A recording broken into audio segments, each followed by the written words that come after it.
하나님 말씀 오늘은 요한계시록 12장이 되겠습니다.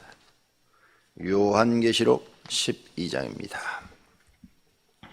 하늘에 큰 이적이 보이니 해를 옷 입은 한 여자가 있는데 그 발 아래에는 달이 있고 그 머리에는 12별의 관을 썼더라. 이 여자가 아이를 베어 해산하게 되매 아파서 애를 쓰며 부르짖더라. 하늘에 또 다른 이적이 보이니 보라, 한 큰 붉은 용이 있어 머리가 7이요 뿔이 10이라. 그 여러 머리에 7 왕관이 있는데 그 꼬리가 하늘의 별 3분의 1을 끌어다가 땅에 던지더라. 용이 해산하려는 여자 앞에서 그가 해산하면 그 아이를 삼키고자 하더니 여자가 아들을 낳으니 이는 장차 철장으로 만국을 다스릴 남자라. 그 아이를 하나님 앞과 그 보호자 앞으로 올려가더라. 그 여자가 광야로 도망하매 거기서 1260일 동안 그를 양육하기 위하여 하나님께서 예비하신 곳이 있더라. 하늘에 전쟁이 있으니 미가엘과 그의 사자들이 용과 더불어 싸울세. 용과 그의 사자들도 싸우나 이기지 못하여 다시 하늘에서 그들이 있을 곳을 얻지 못한지라. 큰 용이 내쫓기니 옛 뱀 곧 마귀라 고도 하고 사탄이라고도 하며 온 천하를 꾀는 자라. 그가 땅으로 내쫓기니 그의 사자들도 그와 함께 내쫓기더라. 내가 또 들으니 하늘에 큰 음성이 있어 이르되 이제 우리 하나님의 구원과 능력과 나라와 또 그의 그리스도의 권세가 나타났으니 우리 형제들을 참수하던 자 곧 우리 하나님 앞에서 밤낮 참수하던 자가 쫓겨났고 또 우리 형제들이 어린 양의 피와 자기들이 증언하는 말씀으로써 그를 이겼으니 그들은 죽기까지 자기들의 생명을 아끼지 아니하였도다. 그러므로 하늘과 그 가운데에 거하는 자들은 즐거워하라. 그러나 땅과 바다는 화 있을진저 이는 마귀가 자기의 때가 얼마 남지 않은 줄을 알므로 크게 분내어 너희에게 내려갔음이라 하더라. 용이 자기가 땅으로 내쫓긴 것을 보고 남자를 낳은 여자를 박해하는지라. 그 여자가 큰 독수리의 2 날개를 받아 광야 자기 곳으로 날아가 거기서 그 뱀의 낯을 피하여 한 떼와 2 떼와 반 떼를 양육받음에 여자의 뒤에서 뱀이 그 입으로 물을 강같이 토하여 여자를 물에 떠내려가게 하려 하되 땅이 여자를 도와 그 입을 벌려 용의 입에서 토한 강물을 삼키니 용이 여자에게 분노하여 돌아가서 그 여자의 남은 자손 곧 하나님의 계명을 지키며 예수의 증거를 가진 자들과 더불어 싸우려고 바다 모래 위에 서 있더라. 아멘. 아멘. 오늘 12장. 지금 7번째 천사가 나팔을 불었다고 11장 15절에 나와 있어요. 7째 천사가 나팔을 불매 하늘에 큰 음성이 나서 가로되 그랬거든요. 아직 7 대접을 가진 천사가 나타나지 않았어요. 그런데 그 사이에 지금 일어나는 것들을 기록을 해놨습니다. 1절 보세요. 12장 1절. 하늘에 큰 이적이 있으니 해를 옷 입은 한 여자가 있는데 그 발 아래에는 달이 있고 그 머리에는 12관을 썼더라. 이 여자가 도대체 누구냐? 이 여자가 주석책을 보니까 해석이 분분합니다. 어떤 주석에는 성도다. 어떤 주석에는 세상이다. 어떤 주석에는 마귀다. 어떤 주석에는 기독교다. 어떤 주석에는 교회다. 5가지를 말씀드려요. 5가지. 그 중에 이제 여러분은 시험 봐야 돼. 1번, 2번, 3번, 4번, 5번. 뭐 어떻게 맞느냐 이게. 그래서 모르죠.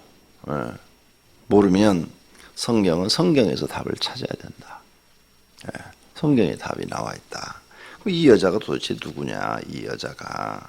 그 다음에 2절 이 여자가 아이를 베어 해산하게 되매 아파서 애를 쓰며 부르짖더라. 이 여자가 해산을 하게 됐다. 고통을 느꼈다 이죠. 애를 낳는 것처럼 엄청난 고통을 느끼고 있다.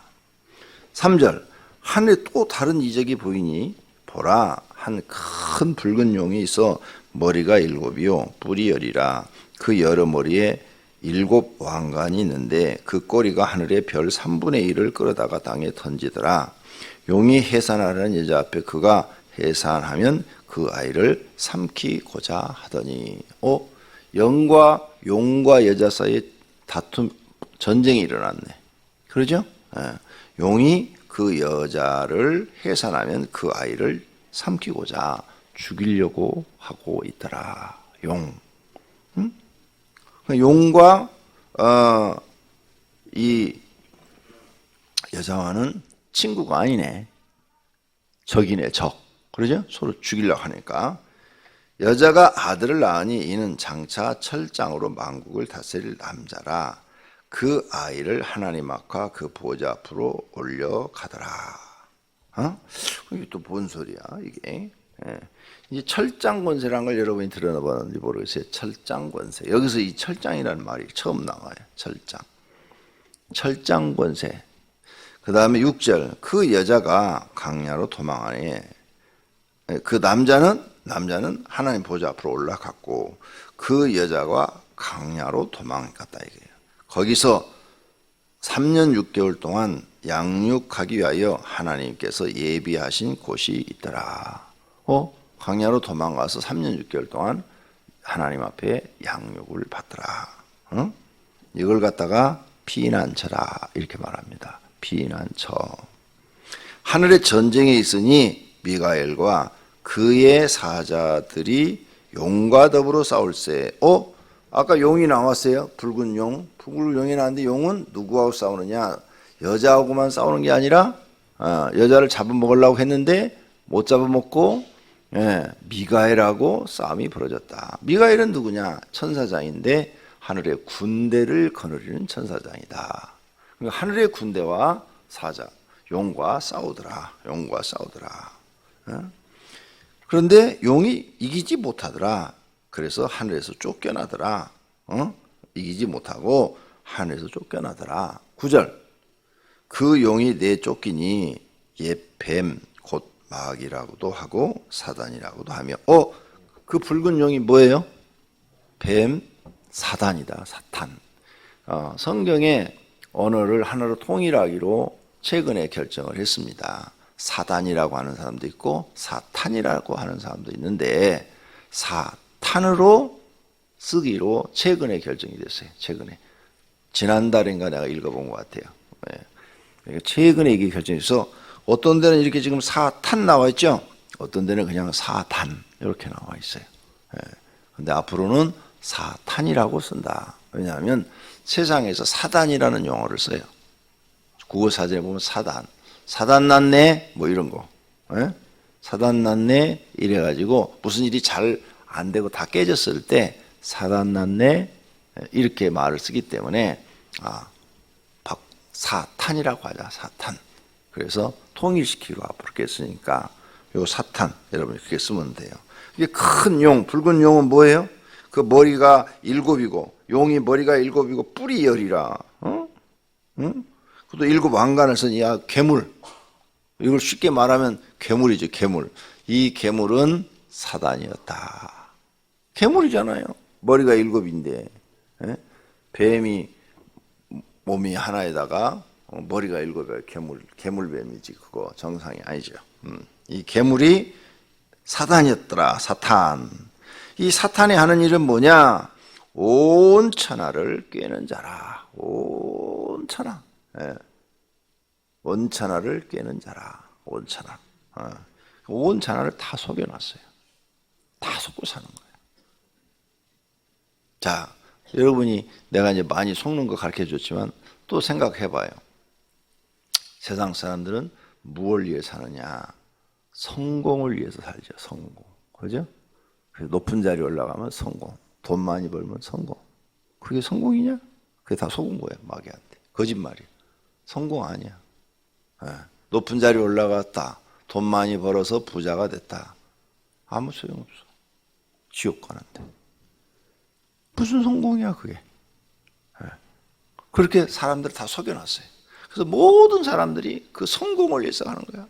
북한의 김정은이도 저걸 자리를 놓지 않으려고 막 사람들을 자세가 불량하다고 이번에 부총리 죽였다고 막 뉴스 나오잖아요, 어제. 예? 아니 지가 뭔데 63살이더구만. 그 사람이 만으로 63살인데 부총리가 죽었는데 김정은이가 지금 32살밖에 안 됐는데 그 앞에서 이렇게 앉아있는데 자세가 불량해. 얼마나 불량했겠어. 북한에서 조라도 죽어요. 거기는 처형시켜버려. 조라도. 김정은이 앞에서 졸면은 그냥 처형시켜버려. 그래가지고 어쩌나 뉴스 보니까 그 사람들이 다 마약을 한대요. 왜? 졸면 죽으니까 안 졸려고 마약을 한대요. 뉴스에 나온 문장이에요. 뉴스에. 네, 내가 어젯밤 뉴스 봤어요. 북한 소식을 제일 많이 전하는 데가 연합뉴스, 연합TV 뉴스. 채널이 25번.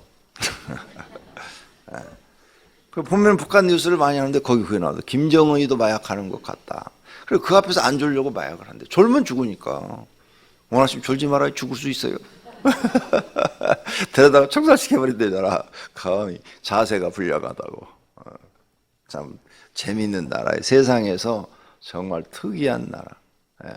그게 자기는 성공인 줄 아는 거지. 그런데 성공이 아니라 지옥 중에서도 가장 고통받는 지옥에 떨어진다고 갔다 온 사람들이 얘기를 했어. 다. 김일성이 들어간 지옥은 고통 중에서도 가장 고통받는 지옥에 가 있더라. 거기에 가니까 세계의 악인들은 다 있더라.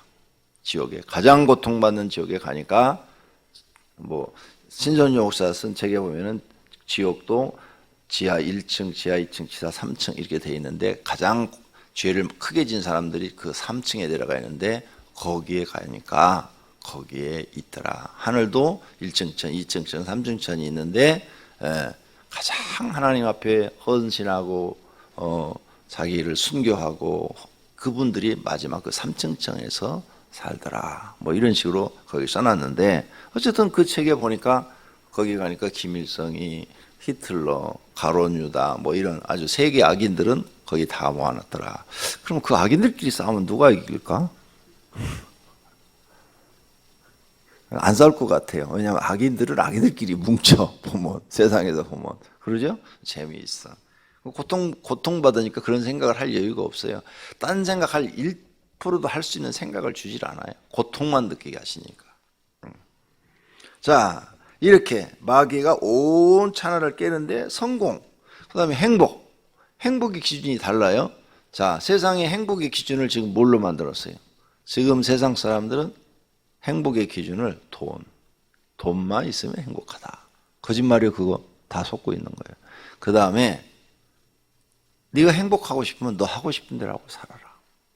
이게 지금 세상의 행복의 기준이에요. 돈이 있든 없든 너 하고 싶은 대로 하고 사는 것이 행복이다. 그래서 우리도 그렇게 살아요. 많은 사람들이. 이게 바로 뭐냐? 이기적인 삶이에요.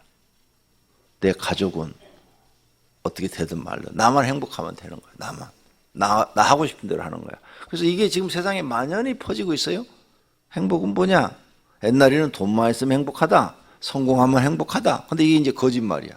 이게 거짓말인 걸 사람들이 알게 됐어요. 마귀한테 속은 것을 알게 되고 이제부터는 행복이 뭐냐? 너 하고 싶은 대로 사는 거다. 너 하고 싶은 대로. 너 하고 싶은 대로 사는 것이 행복이다. 이렇게 세상이 지금 퍼져 있어요. 그래서 선진국으로 갈수록 다 자기가 하고 싶은 대로 하고 사는 거야. 가족 없어요. 내가 불편하면 이혼하고 내가 불편하면 새끼도 버리고. 그죠? 요즘 새끼 막 버리잖아. 요즘 개새끼 버리듯이 막 버리더구만. 그게 자기 행복을 찾는 거야. 근데 그게 하나님 앞에는 무서운 범죄가 되는 거죠. 어제 말씀드렸죠? 마귀가 이제 교만한 사람이 옛날에는 그랬는데 요즘은 이기적인 사람들을 만들어서 하나님 말씀을 거역하게 하고 있다. 그런데 예수님은 뭐예요? 예수님은 성경의 행복은 뭐냐? 성경의 행복은 뭘까? 생각 안 해봤어요? 세상 지식 갖고 사시는 거예요? 그러니까 여러분의 믿음이 맨날 흔들리는 거예요. 예수님이 우리에게 주시는 행복은 뭐예요? 예수님을 봐요. 예수님이 어디에서 행복을 찾았는가? 예수님이 우리 인생의 모델이에요. 모델. 예수님은 세상에서는 실패했어요. 33살에 십자가에 매달려 죽었어요. 세상에 실패했어요. 그런데 하나님이 부활시켜서 하나님 보좌 우편에 앉히셨다. 이렇게 말을 했어요. 그래서 이 예수님의 삶을 뒤따라간 사람들이 제자들이고, 바울에 보면은 예수님처럼 살다가 하나님 나라 갔어. 세상에서는 실패했어요. 그런데 영원한 나라에서는 성공한 사람들이에요. 그게 성경의 기준이에요. 행복의 기준이 뭐냐? 예수님처럼 자기를 부인하고 자기 십자가를 지고 죽는 거예요. 그걸 기쁨으로 여길 수 있는 사람, 그걸 즐거움으로 여길 수 있는 사람, 그걸 믿음으로 감당할 수 있는 사람, 그 사람이 그 안에서 하나님 주시는 평안과 하나님 주시는 행복을 느끼는 거예요. 그리고 그의 삶이 절대 실패하지 않았어요. 30살까지밖에 살고 안 죽었을지라도, 30살에 순교당해서 죽었을지라도, 토막스 목사, 한국에 27살에 죽었어요. 대동강에 들어와가지고 복음 전하다가 27살에 죽었거든요. 에? 그랬는데 그게 실패한 삶이냐? 아니야. 그게 성공한 삶이야. 이게 성경이 가르치는 진리야. 기준이 전혀 틀려. 그래서 마귀는 뭐예요? 온 천하를 꿰는 자라. 에? 다 속여. 수많은 사람들이 다 이 성경을 모르니까 다 속아가지고 가. 목사들도 다 속았어. 목사들도 이렇게 큰 교회 하면 성공했다. 그거 다 속고 있는 거예요. 목사들도 큰 교회 하면 성공한 거예요. 여러분들도 그런 기준으로 목사를 보잖아요. 아니요, 절대 아니야. 성경은 그런 기준을 말한 적이 없어. 그 목사들이 큰 교회만 하려고 그러는 거예요. 아무 소용없어요. 하나님은 큰 교회 한 목사 쳐다도 안 봐. 어떤 목사를 보느냐? 자기 십자가를 지고 예수님을 따르는 사람. 자기 십자가를 지고 예수님을 따르는 사람. 그 사람을 하나님은 보십니다. 십자가가 뭐냐? 십자가. 거의 다 모르는 사람들이 십자가를 고난으로 해석해서 고난. 그래서 내가 말하기 전까지 우리 교회는 십자가가 뭐예요? 사명. 이 사명이라는 말을 내가 한국교회에 내놓기 전까지는 모든 설교를 들어보면 전부가 다 고난이라고 설교했어. 나도 그런 줄 알았지. 나도 십자가는 고난인 줄 알았어. 그래서 젊었을 때는 이거 깨닫지 못했을 때는 기도할 때 하나님 이 고난 이 십자가를 감당하게 하소서 막 이렇게 울면서 기도했지 나도. 그런데 내가 나중에 이렇게 성경을 연구하고 하나님의 인도함 속에서 가르치다가 깨달은 게 십자가는 보여지는 눈의 현상이고 그 십자가를 지신 것은 하나님이 예수님에게 주어진 그 사명을 감당하기 위해서 십자가를 지신 것이구나. 이걸 보게 된 거죠. 예수님 잉태할 때부터 뭐라고 그랬어요? 자기 백성을 죄에서 구원할 자라. 그러죠? 잉태할 때부터 이미 천사가 그 말을 했죠? 그리고 예수님 사명은 뭐예요? 자기 백성을 죄에서 구원하는 거예요. 그 구원을 이루기 위해서 십자가를 지신 거야. 그러니까 그게 뭐예요? 사명이지. 이렇게 성령님께서 깨달음을 탁 주는 거야. 그래서 내가 예수님이 십자가를 지는 것은 사명을 짊어진 거고 그 사명을 짊어진 것은 사람을 살리기 위해서 사명을 짊어진 거다. 이렇게 깨닫게 된 거예요. 그래서 제가 이 하나님께서 또 기회를 주셔서 십자가의 길 양주템을 만들어서 한국교회에 내놓게 된 거죠. 그랬더니 배워가신 분들은 이제는 십자가는 사명이다. 이렇게 설교하는 사람들이 많아졌어. 얼마나 감사한지 몰라요. 보이지 않게. 이름도 없이 빛도 없이 한국교회에 성경을 엄청난 영향력을 끼쳐서 지금 주고 있는 거예요. 십자가가 고난인 것도 맞아요. 틀린 얘기는 아니에요. 그런데 사명이라는 게 더 확실한 뜻이에요. 그러죠? 여러분 둘 중에 어떤 게 더 확실한 것 같아요? 고난도 맞아요. 예수님 십자가 지고 고난 받으셨으니까. 근데 그보다도 더 확실한 십자가의 의미는 사명이라고요. 사명. 예수님은 세상에서는 실패했어요. 왜? 이 세상의 기준으로는 실패했어요. 근데 하나님이 부활시켜서 하나님 보좌 우편에 앉히셨다고. 이건 맞잖아요? 그래서 성공하신 거지. 하나님 보실 때는 사명을 감당하고 죽었으니까 성공하신 거야. 그 다음 일은 누가 책임지느냐? 하나님이 책임져 줬어. 죽은 자를 살리시고 그를 승천시켜서 다시 재림주로 오게 만드셨다고. 그걸 우리에게 가르쳐 주는 거예요. 어? 그럼 우리 이걸 배우는 거지. 교회 와서 진리를 배우는 거지. 이게 진리다. 이게 진리. 그런데 자꾸 세상 모든 사람들은 목사도 그냥 크게 성공한 거. 그게 아니요. 크게 성공한 목사 중에 이마에 짐승표 그려진 사람도 봤어. 굉장히 불쌍하잖아. 그런 사람들은 이런 설교 안 해. 세상적인 설교만 해. 세상에서 잘 되는 설교만. 나도 여러분이 세상이 잘 되길 바래. 나도 세상에서 잘 되길 바라고. 가난한 것보다는 돈 많이 벌어가지고 하나님 헌금도 많이 하고 이웃사랑도 많이 실천하고 이게 100번 낫잖아요. 그죠? 난 그렇게 되길 바래. 여러분이 다.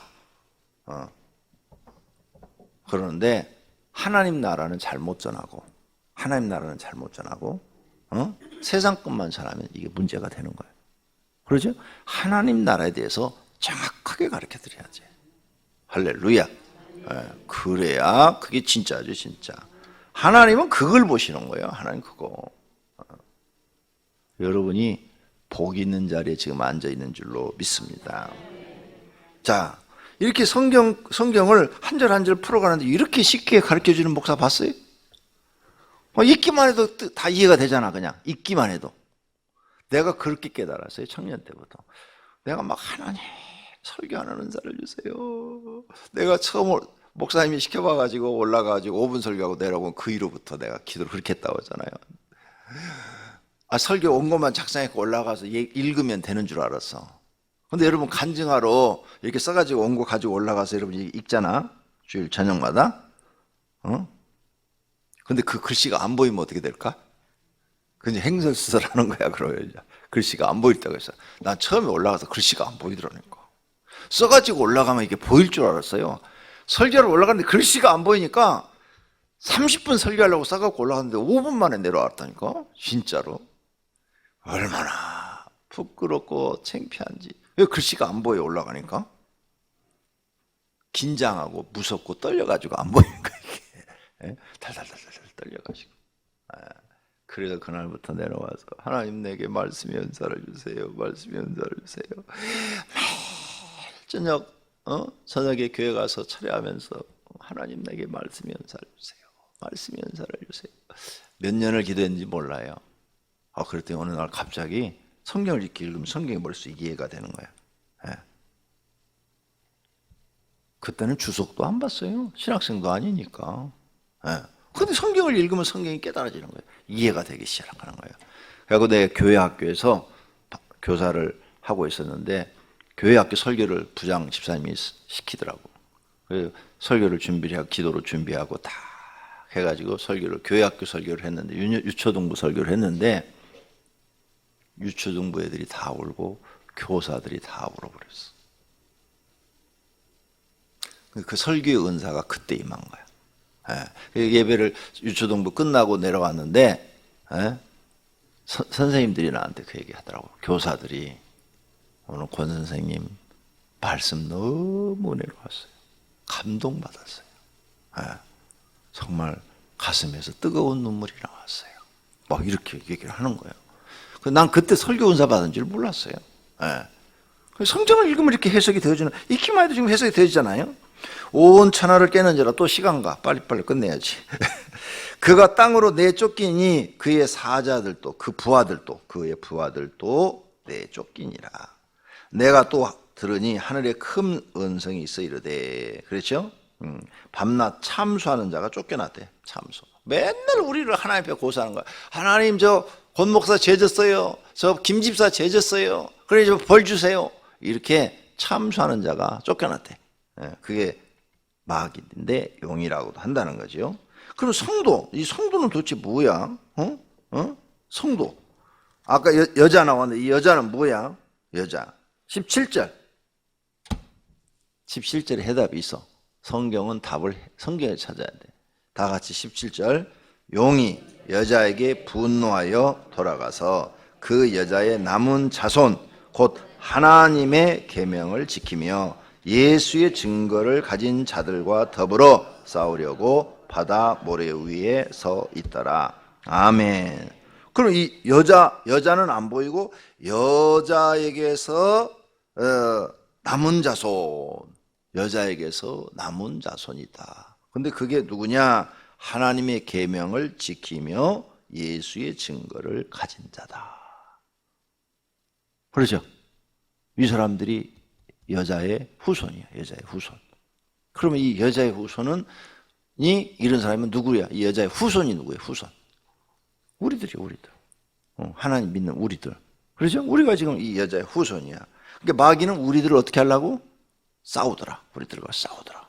그러니까 우리는 지금 영적 전쟁하고 있는 거예요. 그 계속 싸우는 거예요. 우리는 지금 마귀하고, 보이지 않는 마귀하고 맨날 싸우는 거예요. 그러면 그 여자의 후손이 우리인데 그 여자는 그럼 뭐냐? 뭘 얘기하는 거냐? 그래서 천주교는 마리아라고 그래. 천주교는 이걸 마리아라고 그래.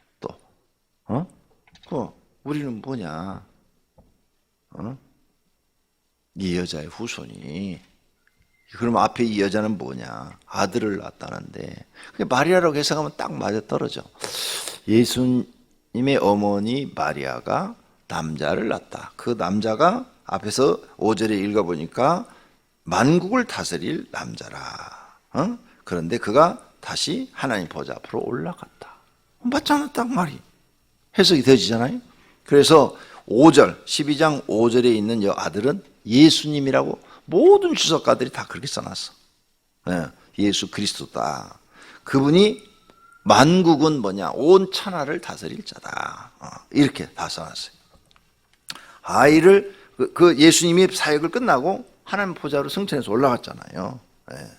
그런데 그 여자가 광야로 도망함에 6절에 그려놨어. 이거 뭐야? 그럼 그 여자는 또 뭐야? 3년 6개월 동안 거기서 숨어있대. 하나님이 양육하고 보호해줬대. 이게 뭐야 그럼? 마리아들 아닌 것 같은데. 연속극은 여기서 끝나야 재밌어.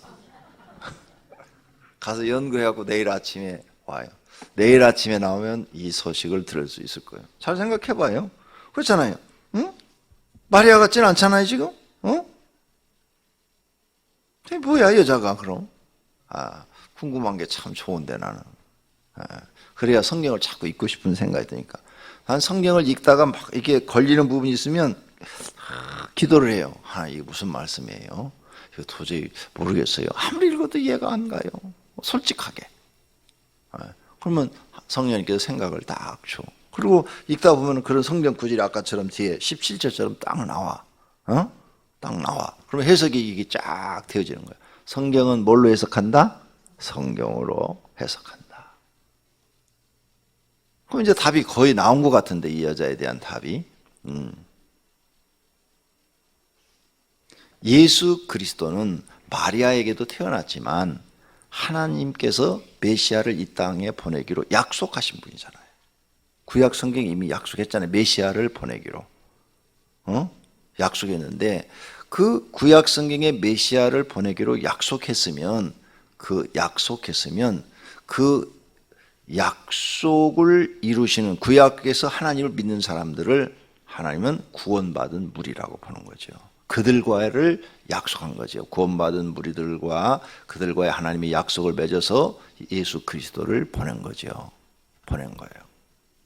그러니까 이것 여자는 구원받은 무리, 성도라고 보는 것이 좋다 그 말이죠. 구원받은 무리. 하나님의 약속을 지키신 거죠. 약속. 답 가르쳐 드렸어요. 그래서 성도라고 말을 해도 되고 기독교라고 말을 해도 되고 교회라고 말을 해도 돼요. 그런데 구원받은 사람들을 상징한 거죠. 하나님의 약속이 누구에게 있었느냐? 구약에 구원받은 사람들에게 있었다. 하나님의 약속이 아합한테 있었던 건 아니잖아요. 그죠? 아합도 하나님 믿었어요. 그런데 아합에게 있었던 건 아니에요. 구약에도 구원받은 약속된 하나님의 사람들이 있었지. 아브라함의 후손 중에. 이방인들도 구약에 구원받았어요. 그들과 하나님이 약속했어요. 메시아를 보내겠다고. 그러니까 구원받은 무리가 더 정확한 거죠. 그런데 그것을 우리는 성도라고도 말을 하고 기독교라고도 하고 그렇죠? 교회라고도 말을 하는 거죠. 그래서 그 해석이 다 틀린 얘기가 아니다. 그런데 이걸 세상이다 이렇게 해석하는 사람은 잘못된 거고, 이걸 또 마귀라고 해석해도 말이 안 돼. 마귀가 마귀끼리 싸워. 그것도 말도 안 되는 얘기고, 마리아다 그것도 해석이 가능한 것 같은데 마리아가 구원받은 사람을 다 낳은 건 아니잖아요. 그죠? 마리아 후손 아니잖아. 우리 마리아가 우리 구원받은 사람을 다 낳은 거 아니잖아요. 그렇게 해서 성경을 좀 더 깊게 보는 것이 좋겠다. 오늘 아침 여기까지 기도하십시다. 하나님 감사합니다. 오늘 또 우리는 요한계시록을 통해서 구원받은 사람들은 하나님이 지키시고 보호하시고 피난처도 마련해 주시는 것을 보았습니다. 주님이 우리에게 말씀하십니다. 성경에 감당할 시험밖에는 우리에게 허락한 것이 없다고. 그러므로 지금 우리가 받고 있는 시험들은 다 감당할 수 있습니다. 기도만 하면 성령 하나님이 도우셔서 감당하도록 힘을 주실 줄로 믿습니다. 오늘 우리 교회 성도님들은 하나님께서 진리를 가르쳐 주셨사오니 힘들고 고생스럽고 답답하고 괴로울지라도 자기에게 주어진 사명 짊어지고 주님 앞에 주님의 뒤를 따르게 하옵소서. 세상의 부귀 영광 다 포기하고 하늘의 영광을 바라보며 한 걸음 한 걸음 나아가는 믿음의 사람들이 되게 하옵소서.